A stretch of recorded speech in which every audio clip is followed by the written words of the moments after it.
The Kenneth Arnold sighting, how flying saucers entered history, a pilot searching for wreckage near Mount Rainier witnessed 9 objects moving faster than any aircraft in existence, and changed history. Late morning on June 24, 1947, Kenneth Arnold climbs into the cockpit of his Corsair -2 aircraft at Chehalis, Washington. Arnold is an experienced private pilot and deputy federal marshal, a man whose profession demands precision and whose temperament favors careful observation.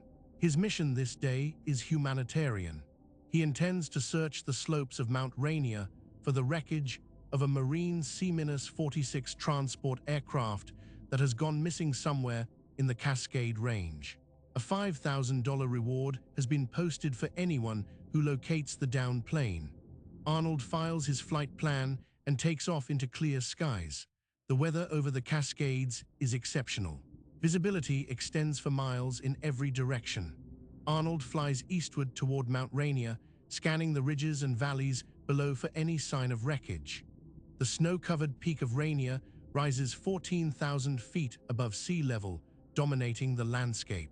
Arnold maintains altitude and continues his systematic search pattern, his eyes moving methodically across the terrain. At approximately 3 o'clock in the afternoon, Arnold notices a bright flash of light. His first thought is that another aircraft must be nearby, perhaps reflecting sunlight from its fuselage.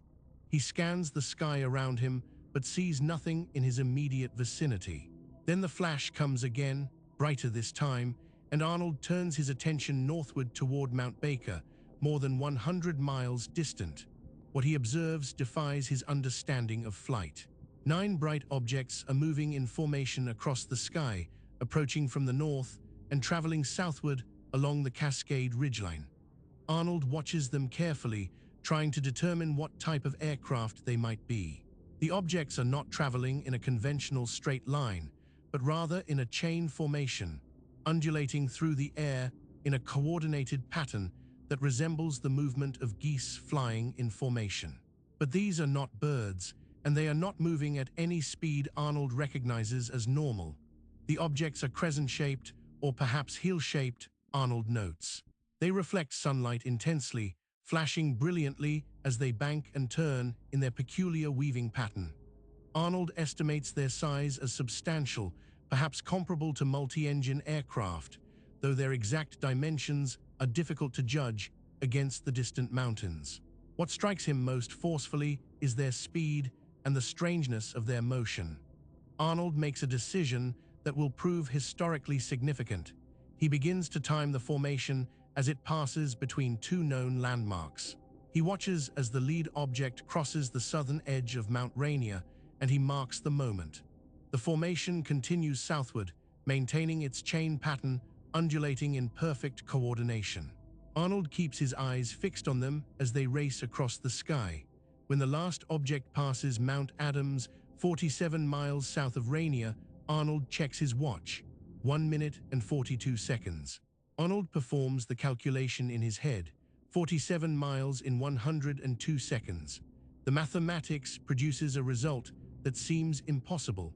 These objects are traveling at approximately 1,600 miles per hour, perhaps as fast as 1,700 miles per hour. Arnold rechecks his calculation. The result does not change. In June of 1947, no aircraft in existence can approach such speed. The fastest jet fighters in the American inventory can barely exceed 600 miles per hour in level flight. The sound barrier has not yet been officially broken. If Arnold's calculation is correct, these 9 objects are traveling at nearly 3 times the speed of the most advanced military aircraft known to exist. Arnold continues to watch as the formation passes south of Mount Adams and disappears from view. The entire sighting has lasted approximately 2.5 minutes. Arnold sits alone in his cockpit, processing what he has witnessed. He is certain of what he saw. He is certain of his timing. He is certain of the distance between the 2 mountains. The calculation is straightforward and verifiable. Arnold lands at Yakima, Washington, and immediately makes notes about his observation. He describes the objects, their formation, their motion, and his speed calculation. At the airfield, he discusses what he witnessed with other aviators. One of them urges Arnold to report the sighting to the Army Air Force. Arnold agrees. This is not a matter for speculation or rumor. If objects capable of such speed are operating in American airspace, military authorities need to know. Arnold files a formal report. The details he provides are specific and technical.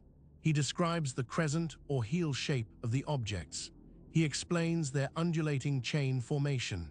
He provides his speed calculation with the methodology he used to derive it. He emphasizes that he is reporting what he observed as accurately as possible, without embellishment or interpretation. When Arnold speaks to reporters, he attempts to convey the unusual motion of the objects. He tells them the objects moved like saucers skipping across water. A reporter seizes on this description and writes that Arnold witnessed flying saucers. The phrase enters the American vocabulary within hours. By the next day, newspapers across the country are running stories about the pilot who saw flying saucers over Mount Rainier. Within a week, the term has become the standard designation for unidentified aerial phenomena. Arnold's report reaches Army Air Force intelligence. Military analysts review his account carefully. Arnold's professional credentials are impeccable. He is an experienced pilot with thousands of hours of flight time. He is a deputy federal marshal, a position that requires reliability and sound judgment. He filed his report immediately after landing, before media attention could influence his account. His speed calculation is methodologically sound, based on verifiable landmarks and simple mathematics that any investigator can check. The Army Air Force cannot dismiss the report. More significantly, Arnold's widely publicized sighting triggers an immediate response from the public. Within days, reports of similar objects begin flooding military channels. Observers across Washington state report seeing formations of disc-shaped or crescent-shaped objects traveling at high speed. The reports spread eastward. By early July, witnesses in Idaho, Oregon, and California are reporting sightings. The phenomenon proliferates with stunning rapidity. The military response is equally swift. In December of 1947, the Army Air Force establishes Project Sign, the first official investigation of unidentified aerial phenomena in American history. The project's mandate is to collect and analyze UAP reports systematically, determine whether the objects represent a threat to national security, and if possible, identify their origin. Arnold's sighting is designated as one of the foundational cases. Project Sign analysts review his speed calculation and find no methodological error that would invalidate it. Arnold himself becomes involved in subsequent investigations. He examines other UAP reports, attempting to determine whether witnesses are describing phenomena similar to what he observed. He investigates the Maury Island incident, a controversial case involving alleged debris from a UAP encounter near Tacoma, Washington. In 1952, Arnold collaborates with Ray Palmer to write The Coming of the Saucers, a book documenting his original sighting and subsequent investigations. Throughout these efforts, Arnold maintains the same consistent account he provided immediately after his Mount Rainier encounter. He does not embellish. He does not speculate wildly about the origin of the objects. He simply reports what he observed and advocates for serious scientific investigation of the phenomenon. The speed calculation remains the most significant element of Arnold's report. In 1947, the idea that any aircraft could travel at 1,700 miles per hour seemed to violate the known limits of aeronautical engineering. Yet Arnold's methodology is unassailable. He timed the transit between two fixed landmarks separated by a known distance. The calculation is elementary mathematics. For military analysts, this presents a deeply troubling possibility. If the objects are real and Arnold's calculation is accurate, then something is operating in American airspace with performance characteristics far beyond anything in the inventory of the United States or any known foreign power. Project Sign evolves into Project Grudge in 1949 and eventually into Project Blue Book in 1952. These successive investigations collect thousands of UAP reports over more than 2 decades. Many cases are explained as misidentifications of conventional aircraft, weather phenomena, or astronomical objects. Some cases remain unexplained. The Arnold sighting remains in the unexplained category. Project Blue Book's final assessment leaves the case open, acknowledging that no conventional explanation adequately accounts for what Arnold reported observing. June 24, 1947, marks the beginning of the modern UFO era.